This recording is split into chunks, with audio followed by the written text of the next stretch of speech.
Bienvenidos, gracias por estar y por compartir un poquito de su tiempo, de su energía, de su mente para poder aprender algo nuevo y diferente a los que no lo conocían, ya que estamos poquitos. eh, ya que estamos poquitos, me gustaría que me dijeran acá, ¿quiénes de ustedes han escuchado hablar de Bitcoin?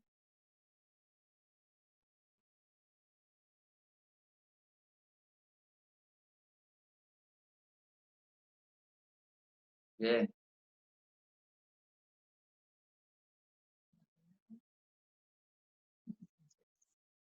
listo. ¿De blockchain han escuchado hablar? Bueno, Dani dice que nada, Lolita que sí, yo que sí. oye, y si yo les digo, por ejemplo, una moneda como IOTA, ¿han escuchado de IOTA?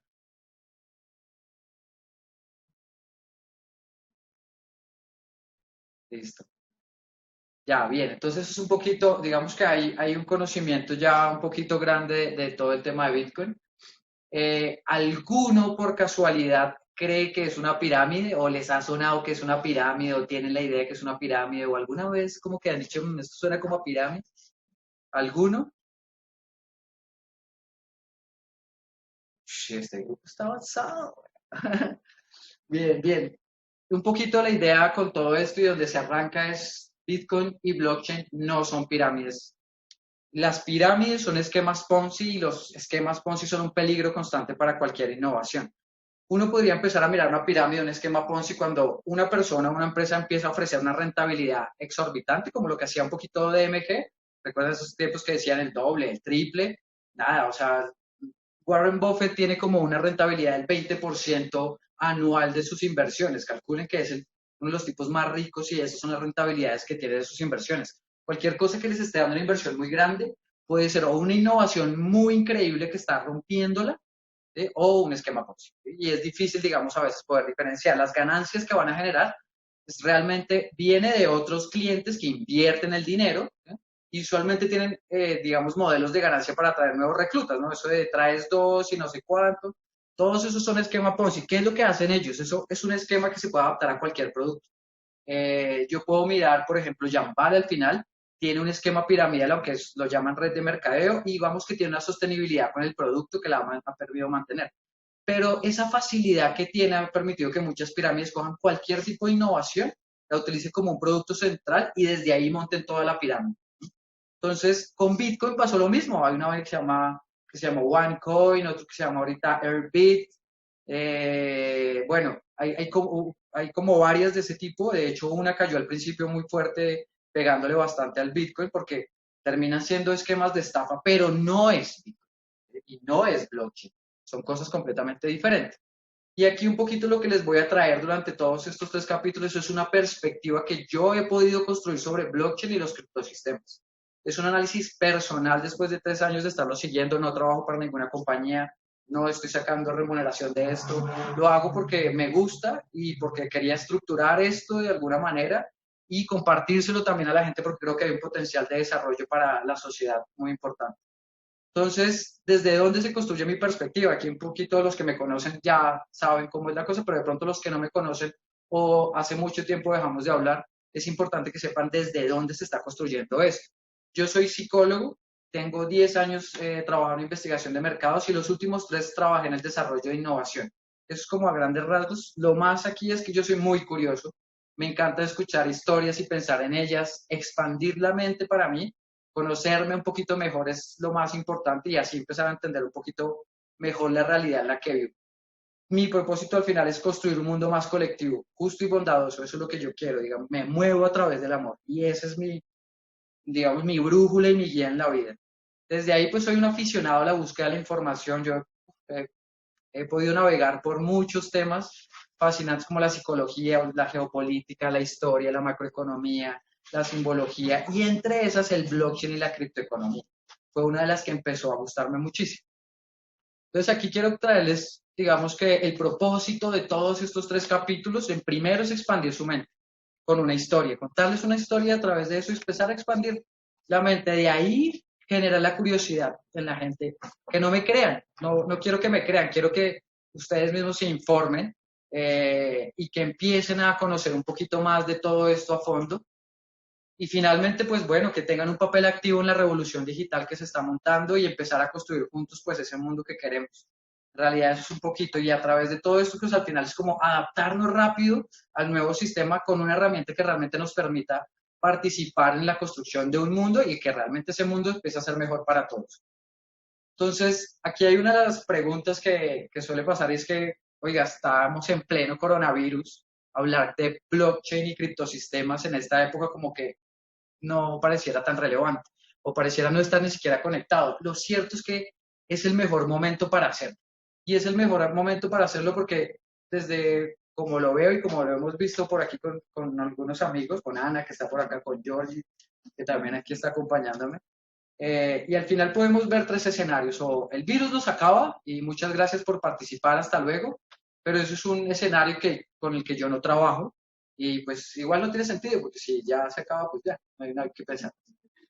Todo vuelve a la normalidad y nada cambia. Yo creo que en este punto y cada día que pasa nos damos cuenta que es más difícil volver a ese sistema antiguo y volver a la normalidad como si nada hubiera cambiado. Y en esa medida trabajamos o se trabaja, digamos, todas estas ideas para construir el tercer escenario, y es el sistema político, social y económico va a cambiar. ¿Sí? Y es el escenario sobre el que vamos a trabajar esta historia. Y aquí es dentro de este escenario es donde aparece el blockchain y puede llegar a tener un buen impacto en la construcción de ese nuevo sistema al que vamos a salir. Entonces, la invitación es un poco, construyamos un futuro, y el futuro, como está por escribirse, vamos a ser nosotros como humanidad, como conciencia colectiva, los que vamos a decir qué se va a construir, qué se va a tangibilizar en nuestra realidad. Entonces, aquí una invitación muy importante, y es que muchas veces creemos que, sí, bonito saberlo, pero yo soy un agente pasivo. Yo creo que es nuestra responsabilidad todo lo que se materializa. Entonces, nosotros tenemos que empezar a informarnos, porque la información es esa llave que nos va a permitir entender mejor qué es lo que está pasando y nos va a poder ayudar a construir ese mundo que queremos. No simplemente quedarnos esperando, quejándonos en una esquina de todo lo que está pasando, sino realmente empezar a asumir esa responsabilidad que tenemos como humanidad y empezar a construir el mundo que queremos. Entonces, aquí voy a empezar ya con este capítulo, y es, bueno, ¿dónde inicia mi viaje? Mi viaje inicia, bueno, el 2010 algo se sabía, y empieza aquí, digamos, que el Bitcoin a transar por $0,003. Esa es la historia en el 2010. Es el primer, digamos, que movimiento en los mercados, por así decirlo, que se tiene. Ya tiene una valorización dentro del mercado, porque en realidad arranca en el 2008. El Bitcoin lo vamos a ver en el segundo capítulo de una manera mucho más extensa. En el 2015, mi mamá me dice, oiga, hay una vaina que se llama Bitcoin y la gente está invirtiendo y como que está ganando. No quisiera, porque no nos metemos. Mire, yo miré a mi mamá y decía, mire, madre, eso es estafa. Nos van a engañar, eso no funciona, eso no es así. Para ese momento, la ganancia, el Bitcoin valía $467. Es decir, que si yo lo hubiera comprado en el 2010, ya tendría $466 por uno. Y si hubiera comprado solamente 0,003, si hubiera comprado, o sea, la gente que compró al principio se tapó. Eso sí, eso no fue un esquema Ponzi, sino que fue una innovación que se rompió. 2017, el Bitcoin llega a valer $19,187. Es decir, que si yo lo hubiera comprado en el 2010, tendría $19,000 con cero, habiendo invertido 0,003, hubiera ganado $19,187. La gente que invirtió $100, $200, empezó a tener mucho dinero en esta época. Si yo lo hubiera comprado en el 2015, cuando mi mamá me hubiera dicho a los $400, pues tendría $18,000, que igual sigue siendo una multiplicación que no te dan en ningún lado, no en un banco te quitan por ningún lado, hubiera sido. En ese momento fue cuando yo dije, pucha, aquí está pasando algo. Aquí hay algo que no estoy viendo porque no es un esquema Ponzi. ¿Qué es lo que hay acá atrás? Entonces, desde ese momento han sido 3 años que le he trabajado a investigar, a comer información. En Colombia no hay mucha gente que sepa de esto. Realmente lo que yo he podido aprender ha sido por internet, básicamente. Con pocas personas he podido hablar. Estos días he podido tener la posibilidad de hablar con Georgie, que tiene un gran conocimiento en las partes más técnicas de Bitcoin y del blockchain. Y todavía uno tiene un montón de huecos y de cosas que uno dice, pucha, es increíble toda la dimensión que esta vaina tiene. Y ahí es cuando uno se empieza a encontrar con un universo increíblemente extenso y complejo, porque es que es una cantidad de innovaciones que han salido desde acá y que al final se vuelve apasionante, realmente está lleno de genialidades por todo lado y de oportunidades para todos. Cuando uno mira eso, cualquiera de estas empresas que uno puede invertir o puede implementar en sus compañías les va a cambiar muchas cosas en su vida. Realmente es inspirador. Es como yo lo podía ver. Lo que más me gusta de esto es que es un reto al sistema. El blockchain viene a coger a todo ese sistema que se ha venido montando y viene a retarlo y a decir hay una nueva manera de hacer las cosas. En este punto van a encontrar que hay gente hablando de este tema y gente con unos conocimientos increíbles y propuestas. De verdad, la red, he tenido maestros y profesores cuantos quieran y hay unos que de verdad son muy buenos, hay otros que digamos, tienen enfoques diferentes, otros que van muy suavecito. La idea un poquito acá, lo que yo veo es que de todo ese pool, solo la gran mayoría tiene un foco de explicar qué es y cómo funciona el Bitcoin. Digamos que aquí lo que yo quiero traer es un poquito una perspectiva diferente y es ir desde por qué es importante el Bitcoin, por qué realmente se puede ver como una solución de alto valor para la humanidad. Esa es la perspectiva que yo quisiera realmente traerles eh, a la mesa y por eso van a ser 3 capítulos mucho más desglosados, mucho más profundos que lo que ustedes pueden encontrar, no sé, en versiones de 5 minutos, de 15 minutos, siendo que esas iguales van a servir un montón para entender los conceptos.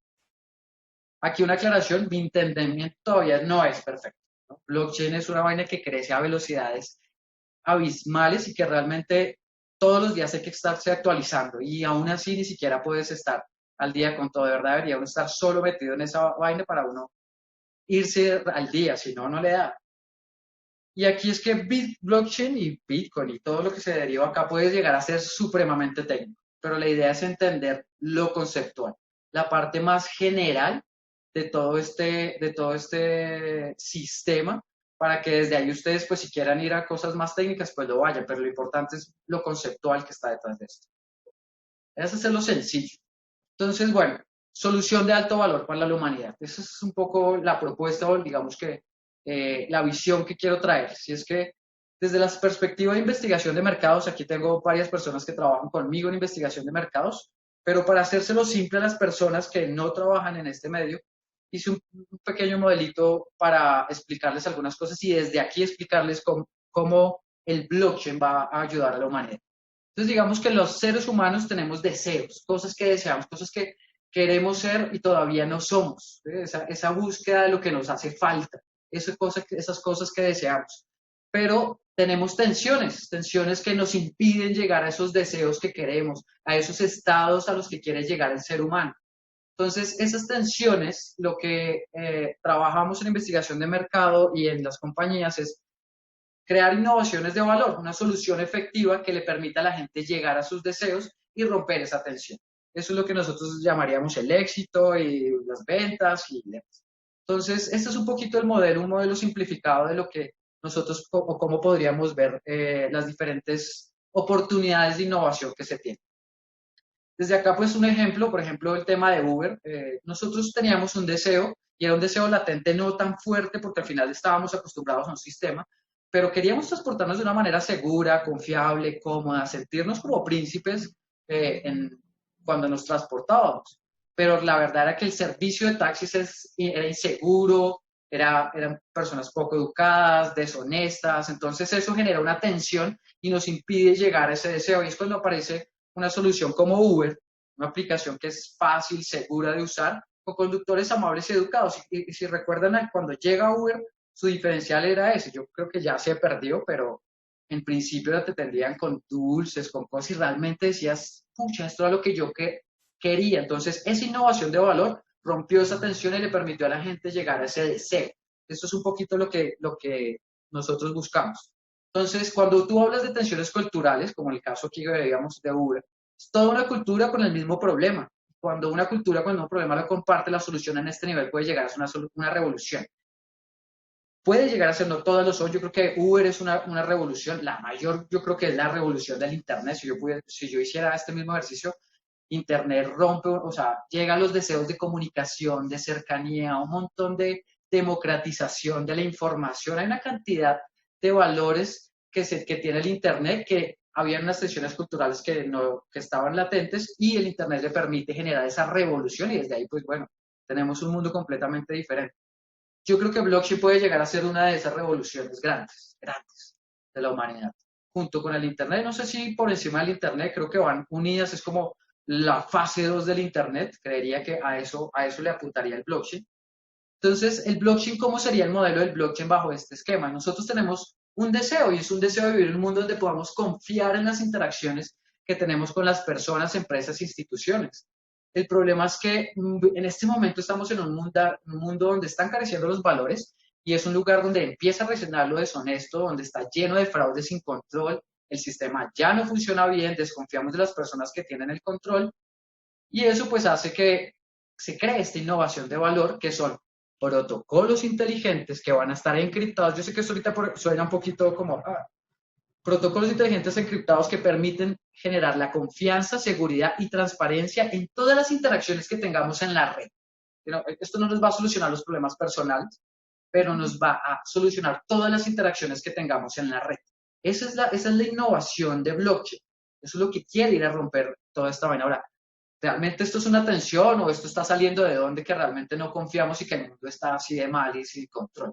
Y aquí es donde este capítulo se va a basar en eso, y es esto es la crisis de la confianza, si realmente esto es una tensión que solucionar. Y aquí es donde vamos a ver que sí realmente vamos a tener una tensión muy fuerte, y es una tensión compartida a nivel global. Entonces, primero voy a empezar con datos para que desde aquí nos empecemos dando una idea. En Colombia realmente los niveles de confianza en las instituciones está fracturado completamente. El sistema en las diferentes dimensiones no está funcionando. Si nosotros empezamos a ver los verdes, aquí están diferentes instituciones. Esto es un estudio que se hizo con la USAID y Agdivoca en 2019, con 11.966 encuestas, 44 municipios. Esta es una encuesta gigante donde ponen esta confianza en estas instituciones. El verde es la cantidad de confianza, que es total bastante, y los otros es ni mucha ni poca, poca o nada. Entonces, como pueden ver, ninguna de las instituciones supera la confianza del 23%. O sea, si yo tuviera una relación con alguien en el que confío solamente como el 77%, básicamente estaría durmiendo con mi enemigo. Eso es un poquito como al nivel al que se está llegando acá, ¿no? Entonces estamos durmiendo con nuestro enemigo. Nuestro enemigo tiene unas personas en las que no confiamos, tienen todo el control de todas nuestras instituciones y ya no confiamos en ellas.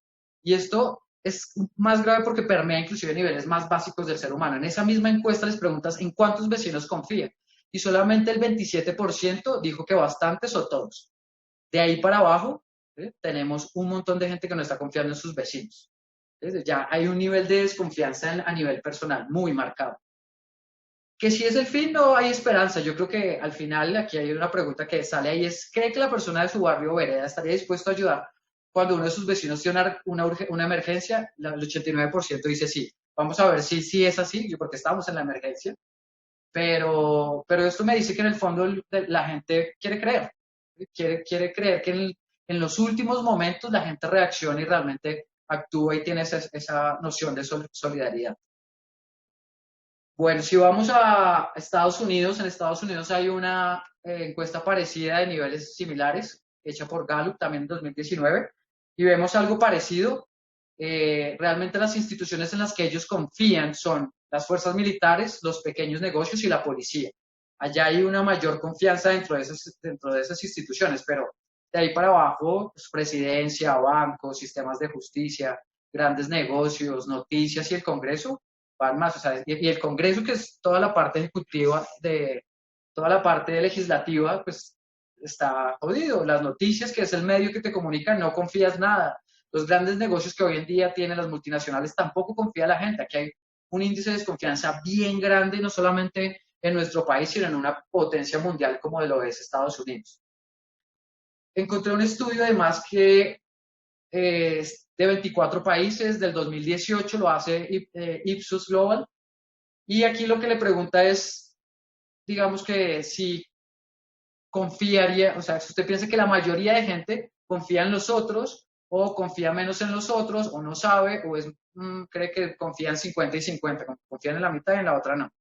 Lo que vemos es que el verde Y estos 24 países sigue siendo bajísimo. O sea, preguntarle a la gente que cuánto cree confía la gente y que la gente diga que máximo un 12% confía en la mayoría, te empieza a decir que es un problema global.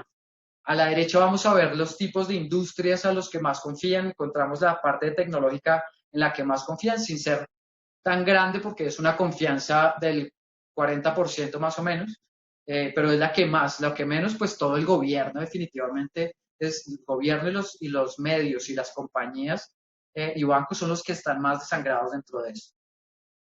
El tema del gobierno y la corrupción es muy alta en la mayoría de los países. Este es un informe de Gallup para la OCDE. Y acá lo que te va a marcar es qué tanta corrupción creen que hay en sus países. Y pues bueno, Colombia está ya de último, casi con un 90%. Pero fíjense que gran parte, que la línea roja les va a marcar el 50%, gran parte está por encima del 50%. Realmente muy pocos países hay una perspectiva de baja corrupción, como Suecia, Dinamarca, los países nórdicos básicamente son los que mejor comportamiento tienen en la percepción de corrupción. Y bueno, aquí incluso digamos, mejor dicho, aquí hay una pregunta que es, ¿usted cree que puede confiar en la mayoría de la gente? Y digamos, en Holanda, en China, en Suecia, pues están por encima del 60%, y esos son el top 15. Igual el top 15 termina en 32%.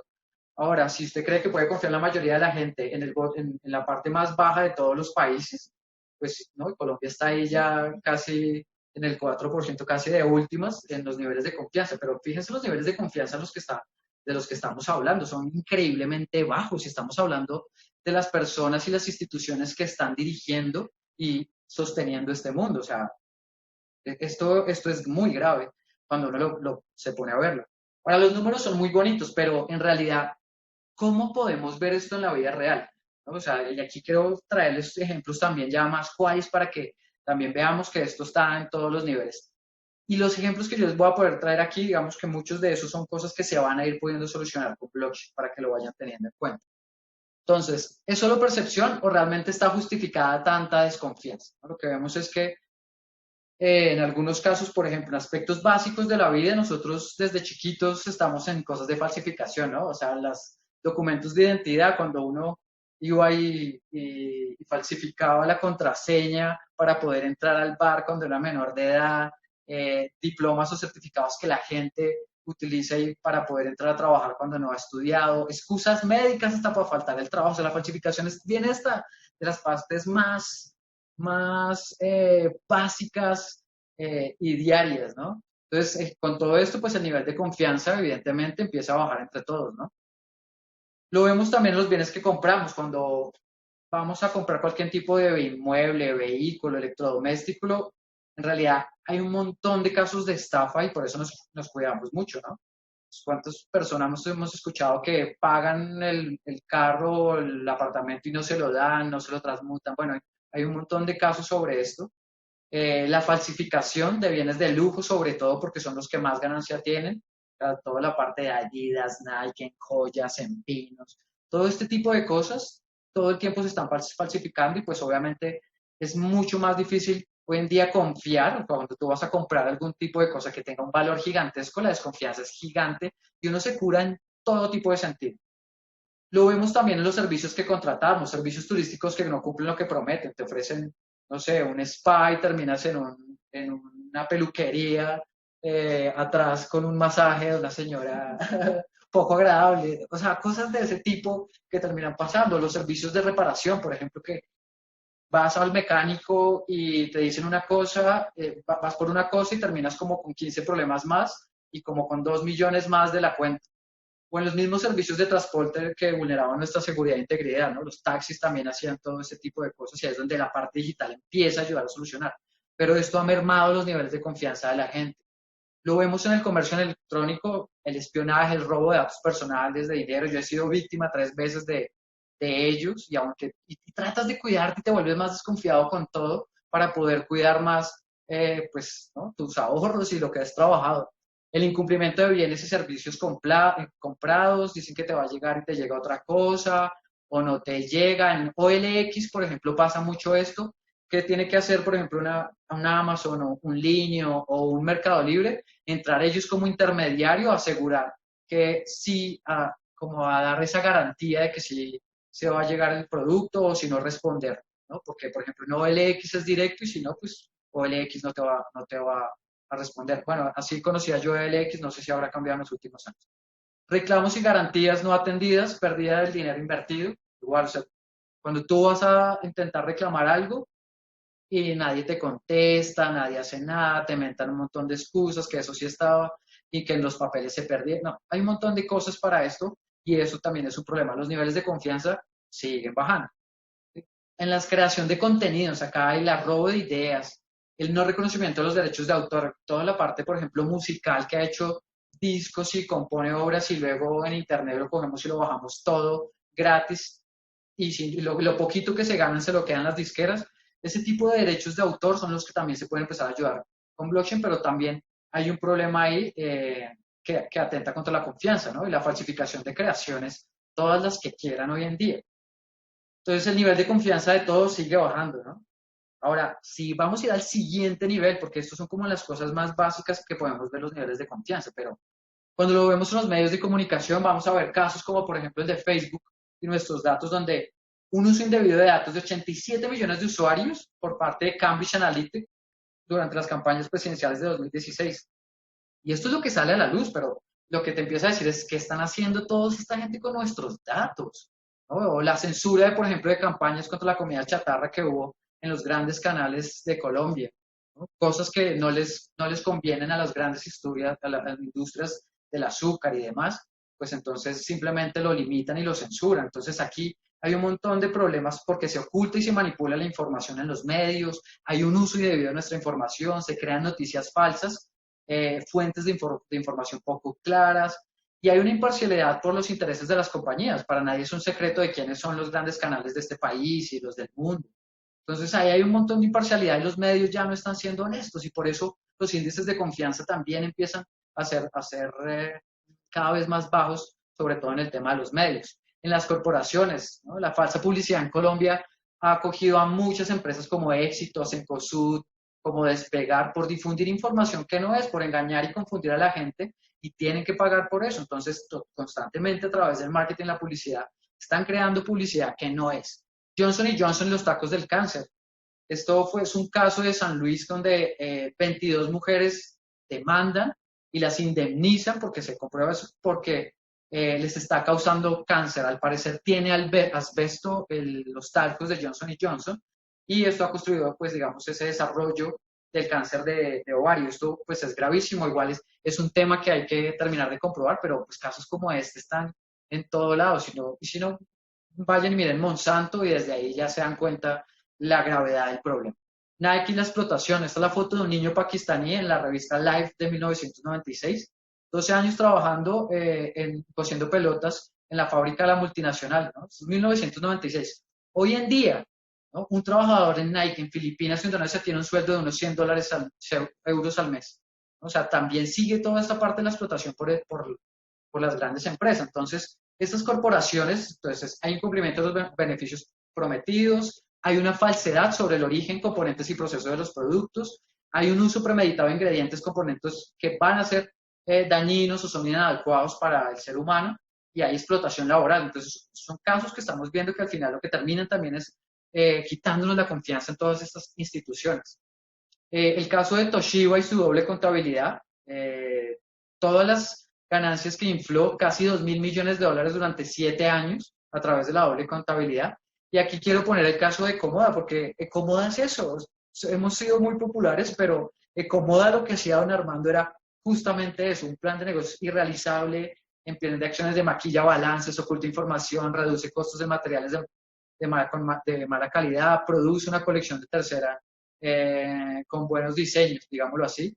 Entonces, fíjense que Ecomoda hacía lo mismo, eso era el gran problema y toda la vaina de Ecomoda, ¿no? Entonces, desde ahí también lo estamos viendo, drogas de rebaja también lavando dinero y eso, aquí hay lavaderos de plata, cuantos quieran. Si ustedes encuentran una industria donde no quieran digitalizarse, lo más probable es que esa industria esté también teniendo problemas de lavado, porque la gente que lava, cuando se digitaliza, empiezan los registros y ahí es donde se les jode el negocio.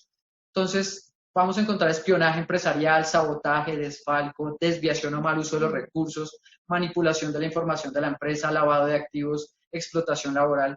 Entonces, esto sigue cogiendo la confianza y la sigue bajando.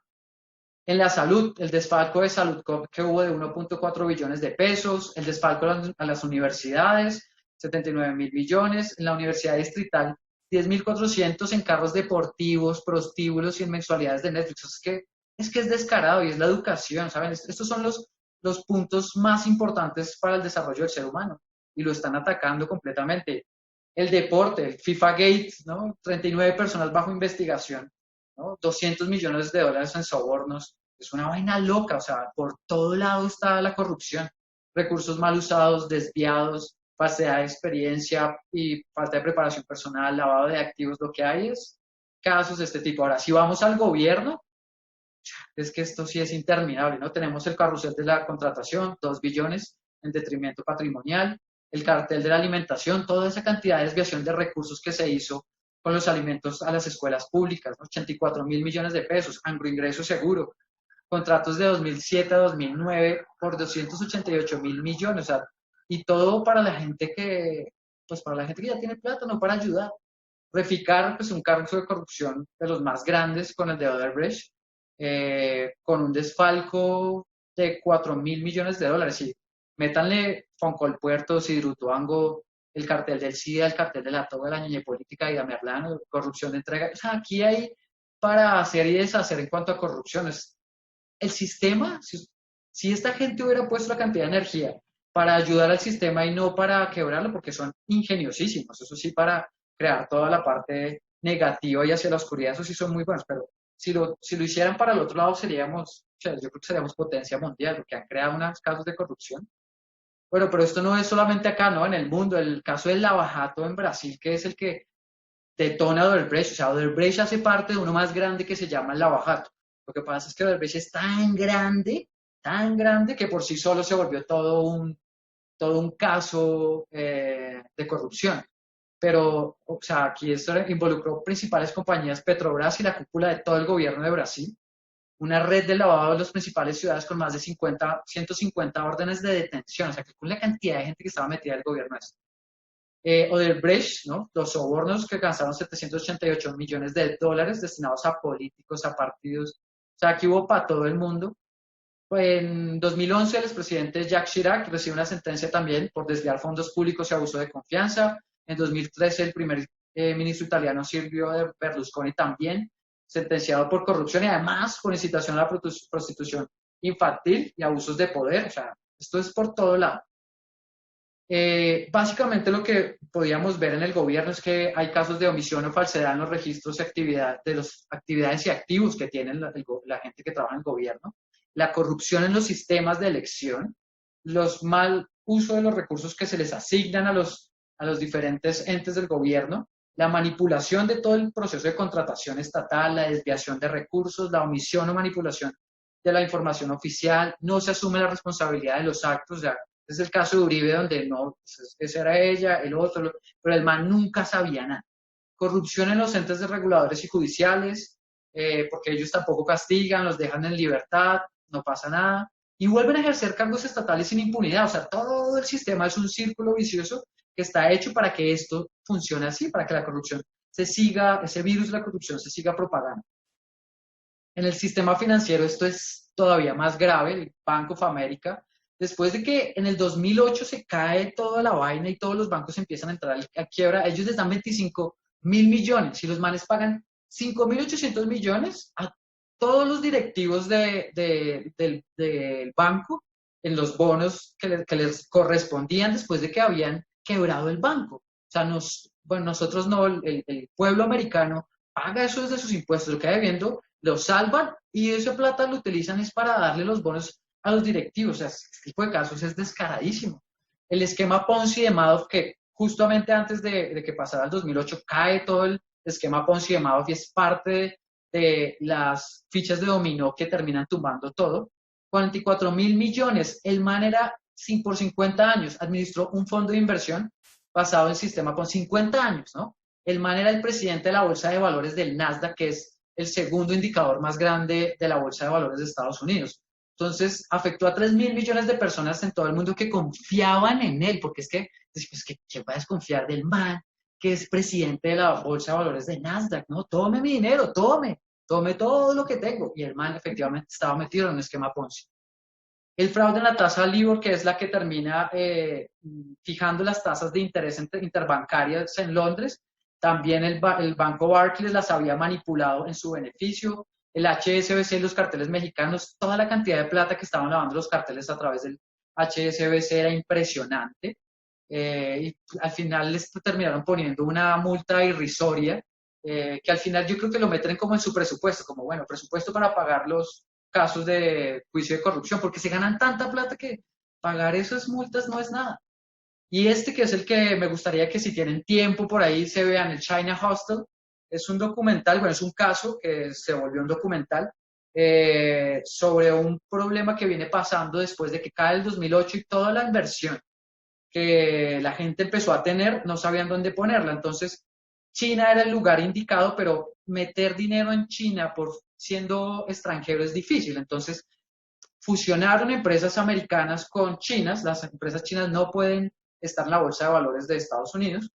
Y al fusionarlas, empiezan desde ahí, a invertir en todas las empresas chinas. ¿Qué termina pasando? Que en el China Hostel, todas estas empresas, cuando han empezado a investigar, van y miran y no hay nada. O sea, son las empresas fachada, pero son como 400.000 empresas que te están cotizando por 5.000 millones de dólares y van a la gente y no hay nada, o sea, no hay nada. Cuando empezaron a ver los videos, el primer caso era una empresa de papel y empezaron a darse cuenta porque las carreteras eran muy pequeñas. Decían, ¿cómo puede sostener una carretera de esa la cantidad de exportación que me dice que me está dando esa empresa? Y desde ahí se empieza a abrir un hueco gigante que obviamente han tratado de tapar, pero en ese hueco, digamos, el problema es que ahí están metidos los Clinton, gente de la fama, o sea, las fiestas que hacía esta gente contrataba a Snoop Dogg, o sea, es un montón de plata. Cuando eso quiere decir que por lo menos hay un indicador en China que te dice que hay una producción X de ciertas cosas que no es real, ¿sí? Que está valorizada, que no es. Si los mundos ahorita está haciendo cuentas sobre eso, desde ahí ya la está empezando a embarrar. Este tipo de huecos son los que terminan de joder todas las posibilidades de hacer cosas por la economía. El mayor fraude del mundo mundial, la Reserva Federal, no va a ser algo que hablemos hoy, pero esta es la impresora de dinero y esto es un problema gigantesco que lo vamos a ver un poquito más a fondo en el capítulo número 2. Aquí lo que quiero que se lleven, y un poquito en esta crisis de la confianza que les traigo, es que después de ver todos esos casos y de las cosas que iban pasando, lo que hice fue como agruparlos en este tipo de cosas. Lo que vemos es que hay unos comportamientos repetitivos que afectan en todos los ámbitos de la sociedad. Entonces, desviación o mal uso de recursos asignados, el incumplimiento de los compromisos adquiridos, que les valga ñoña, la omisión o falsedad o manipulación de la información, la vulneración y uso indebido de los datos privados, la apropiación de ideas y activos de forma indebida y las autoridades y veedores corruptos, parcializados o presionados o inclusive ineficientes, porque a veces es por ineficiencia. Estos son los elementos que tienen que ser atacados en pro de ir a generar confianza. Si yo no aplaco esta vaina, la confianza en las instituciones no se va a dar. ¿Listo? Entonces aquí es donde realmente parece un poco triste lo que estamos, pero realmente está un poco grave, porque los casos de corrupción e ineficiencia de realmente nuestro sistema es gigantesco. Y siguen creciendo cada día, o sea, no acaban de sacarlos el dinero para ayudar a la gente con los mercados y los dineros para esta emergencia y se los están robando. O sea, tienen todo un esquema ya montado de cédulas y de vainas que uno dice, pero estamos en la situación más crítica y más grave y no frenan y no paran. O sea, es que crece y crece y crece cada día sin parar. Realmente la situación ha permeado todos los sistemas claves de la sociedad y ha transformado en un virus lo que hemos vivido hace cientos de años, porque esto no es de hoy. Este virus es de hace mucho tiempo y se da constantemente en todas las civilizaciones, curiosamente se termina dando y es lo que termina cayendo, por lo que termina cayendo toda la civilización.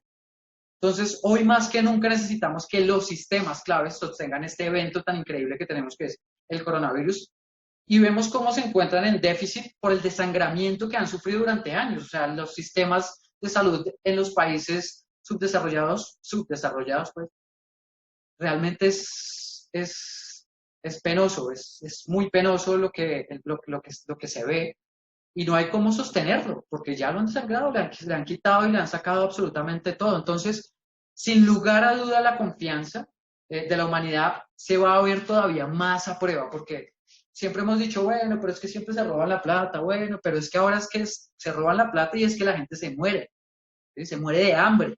Entonces, hoy más que nunca, la confianza en las instituciones está a prueba. Y pues vamos a ver cómo se comporta, ¿no? Hasta ahora, la verdad, deficiente, por lo menos en nuestro país. En el mundo diría que miti, la verdad. Tendremos que ver realmente cómo, no sé, yo creo que vamos a tener que ver cómo la desconfianza puede llegar a niveles mínimos jamás vistos. O sea, ya estamos muy mal en desconfianza, pero todavía puede ser peor. Esto es lo que aquí es cuando yo ya digo, esto es una tensión cultural de alto impacto. Esto es poder, o sea, tensión hay y es una tensión de ahora, en este momento, o sea, de cientos de años, pero que ahorita está a flor de piel completamente. Entonces, como tensión, que es donde, bueno, ¿y el blockchain qué o qué, no? ¿Qué puede hacer él para solucionar todo esto, no? Y aquí es donde vamos a ver que blockchain no es una vaina mágica en la que todos va a hacer que todos confiemos y seamos buenos y tengamos de repente valores. Eso no lo va a hacer blockchain, ¿no? Esto no lo va a lograr hacer. Pero sí hay que entender que la confianza tiene un elemento clave que se llama la información, ¿no?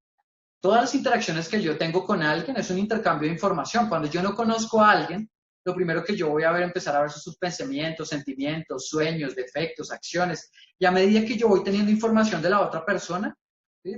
Empezamos a confiar o a desconfiar de ella. Ese es un poquito lo que nosotros vamos a poder ir viendo. Obviamente las personas nos ocultan muchas cosas, que es un poquito lo que termina. Hay personas muy corruptas, pero es un poquito como termina funcionando la información la que nos permite confiar o desconfiar. Entonces, hay 4 pilares de la integridad que va a ir a trabajar blockchain y que los leía en un libro de blockchain que me parecían muy interesantes. El honradez, ser sinceros con la información y las acciones que llevo a cabo. Lo que yo te digo es lo que es, lo que yo hice es lo que te estoy diciendo. ¿Tá? Ser transparentes con eso. Consideración, entender la necesidad del otro y actuar de buena fe, ser justo, ¿no? Como que si yo veo que tú no tienes tanto conocimiento del tema y yo sí, entonces yo veo y me puedo aprovechar de ti y hacer un trato que me favorezca más a mí. Eso es no tener consideración. Yo tengo que considerar las partes y desde ahí empezar a hacer unos tratos justos. Responsabilidad, ser claro con los compromisos y atenerse a eso, cumplir y asumir. Y transparencia, ser abierto con la información, no ocultar elementos que puedan ser claros. Como que uno dice, pero yo no mentí, solo que oculté cosas. Tú tienes que ser transparente porque si esa información es relevante para todas las cosas, para la interacción que estamos teniendo, tiene que haber transparencia, ¿no? Esto es un problema, digamos, de las personas constante, no sé, desde hace miles de años. Realmente la falta de valores, y hoy en día la falta de valores en algunas personas hace que la información que proyectan, ¿sí? Yo no tengo valores, y cuando doy información sobre mí no sea la mejor, y por eso no confiamos en esas personas, porque al final nos están dando información que no es tan buena de ellos. Entonces, para solucionar esto requiere trabajar en valores humanos y es un proceso largo y de mucho esfuerzo. Largo. Pero el punto aquí es que hay soluciones artificiales para sostener el sistema social. Mientras trabajamos en el problema personal que tenemos, podemos empezar a tener unas soluciones artificiales para que nos sostenga el sistema social, porque si tenemos esos problemas y además con esos problemas tratamos de mantener el sistema social, pues ¿no? Es lo que tenemos hoy en día. Entonces, aquí hay un punto que van a tener que tener en cuenta y que es donde están los intermediarios. Como el problema de la confianza entre dos personas es complicado, hay un tercero que viene a ayudar, ¿no? Esos intermediarios los necesitamos porque avalan la interacción, son los que respaldan las cosas. Muchas de las instituciones que conocemos hoy en día tienen el rol de garantizar esa confianza, ser esos intermediarios. Perdón, ¿me están oyendo ahí bien? Es que aquí tuve... Listo. No es que se me conectó el celular. Listo. Pero el uso de tercero genera filtraciones o manipulaciones de información. Ese es el problema, que yo tengo el tercero y te doy la confianza a ti. Tú haces que confiemos. Pero ellos tienen filtraciones y manipulan la información. Y además son corruptos, parcializados, son presionados, o sea, gente de poder va y les dice, cámbieme eso, haga eso, y pues o lo mato, o no sé, o lo quiebro, le quiebro, no sé, le quito su casa, qué sé yo. Entonces, es una presión, o por ineficiencia, ¿sí? Ese es el problema de los intermediarios que tenemos hoy en día. Entonces, el sistema realmente ha fallado de forma colosal, ha terminado de fallar. Siguen, ¿y por qué termina fallando? Porque siguen siendo personas con sus intereses, manejando completamente las instituciones. O sea, le pones una persona más, pero la persona tiene el mismo problema de valores, entonces el intermediario sigue fallando. Cuando el intermediario falla, entonces aquí es cuando la tecnología se establece como una de las principales soluciones para esas deficiencias humanas e institucionales, ¿no? Entonces, nos estamos funcionando hoy en día con la tecnología a un ritmo aceleradísimo. Entonces, hoy en día tenemos ya sensores inteligentes que nos permiten generar una cantidad gigantesca de data. El celular de cada uno de nosotros es eso, es un sensor inteligente que permite generar una data gigantesca. Cuando entremos al Internet of Things, es que todas las cosas van a tener ese sensor y van a estar capturando información. Calculen la red a la que nos vamos a meter. Es tecnología omnipresente en nuestras vidas. Eso es lo que va a empezar a terminar de pasar dentro de eso. Ahora, aquí es donde el blockchain entra y los Distributed Ledger Technology, que lo vamos a ver, este sí lo vamos a ver un poquito más al final, el Distributed Ledger Technology, que ya es el fondo técnico. Pero por ahora lo que les voy a decir, listo, el blockchain, ¿qué es lo que pasa? El blockchain lo que trae, o la innovación que tiene, es la arquitectura única que permitirá el uso de un sistema artificial confiable para el registro, manejo e intercambio de información y datos.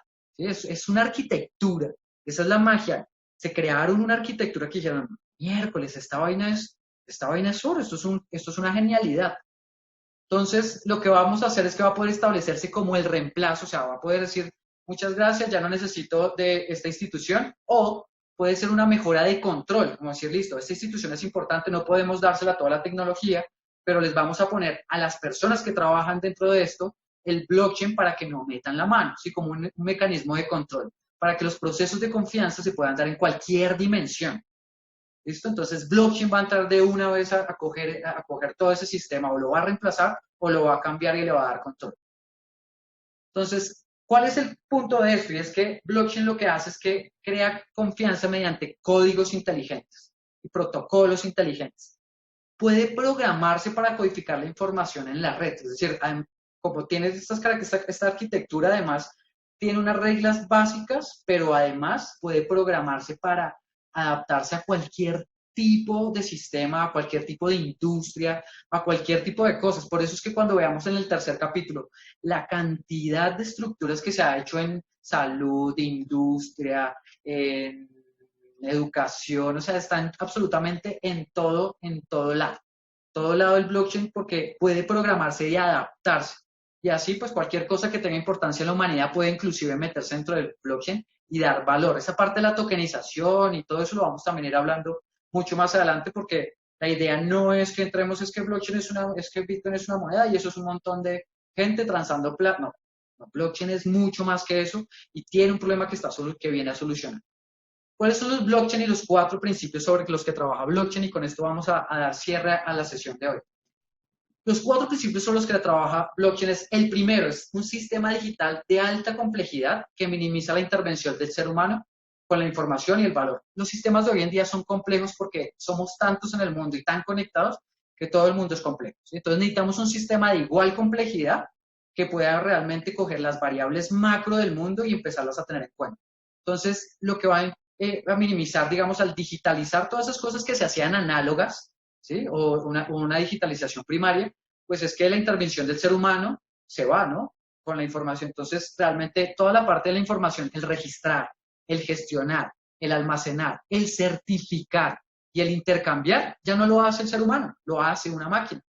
Entonces, las partidas de nacimiento realmente, las de función, los permisos de matrimonio, escrituras, títulos de propiedad, grados académicos, informes financieros, registros médicos, votaciones, la procedencia de alimentos, todas estas cosas se van a poder ir metiendo en blockchain y quitándoselas a las manos del ser humano para que el ser humano no las manipule. Ese es el primer punto de lo que va a hacer esto. ¿Listo? Aquí, ¿cuál es el punto? Es reemplazar ese ser humano de carne y hueso que es corruptible, perezoso y hedonista por las máquinas que son incorruptibles, eficaces, sacrificadas y veloces, ¿no? Eso es un poquito ir a hacer ese primer switch.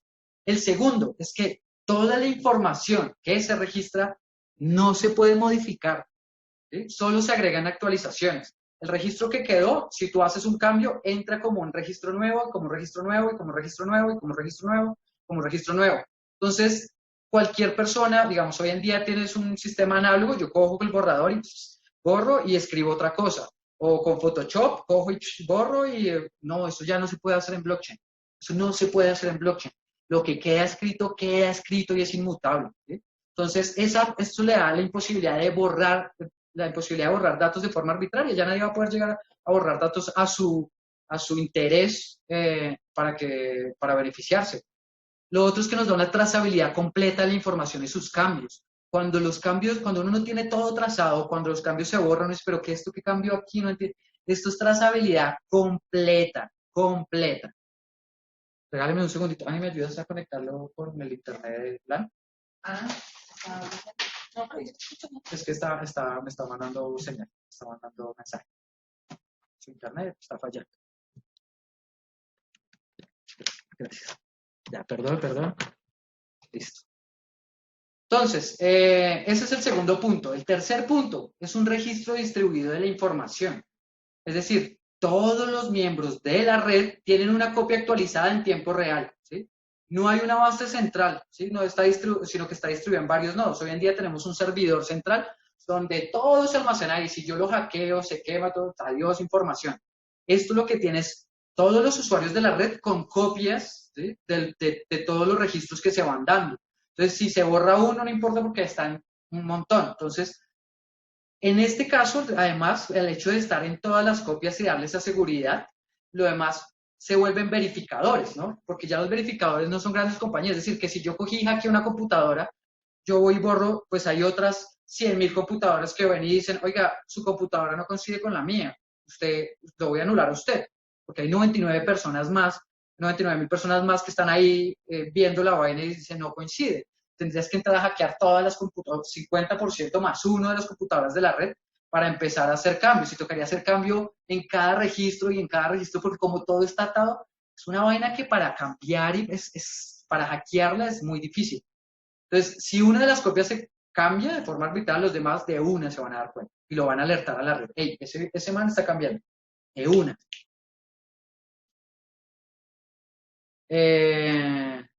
Uy, me dicen si mejora. Entonces, el otro es el uso de criptografía para darle la seguridad y privacidad necesaria a los datos. Esta parte es la parte de seguridad. La criptografía se venía trabajando antes. Yo no sé si pudieron verse la película de Enigma. ¿Sí era que se llamaba Enigma? Enigma era que se llamaba la máquina con la que descifran los mensajes en la Segunda Guerra Mundial.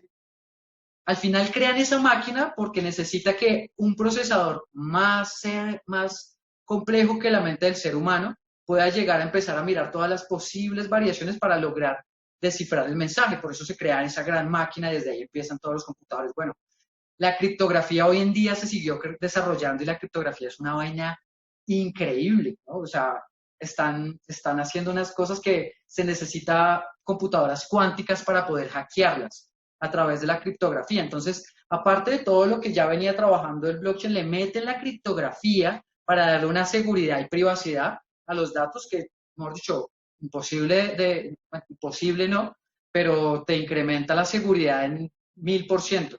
Entonces, esta es la dificultad de hackeo nivel Dios, ¿no? Y es el control de nuestra identidad y datos personales. Entonces, esos son los 4 puntos. Entonces, recuerdan que habíamos visto una cantidad de comportamientos que era lo que veían como patrones de la corrupción en los diferentes esquemas. Esos patrones, al final, el blockchain con sus 4 puntos lo que viene a hacer es a trabajar en ellos y que realmente podamos confiar completamente en el sistema, poner la mano y sin ningún problema. Esos 4 principios son la herramienta ideal para resolver esos problemas de comportamiento que están desencadenando esta crisis de la confianza en la que estamos. Y bueno, ese ha sido el día de hoy, ese es el capítulo 1.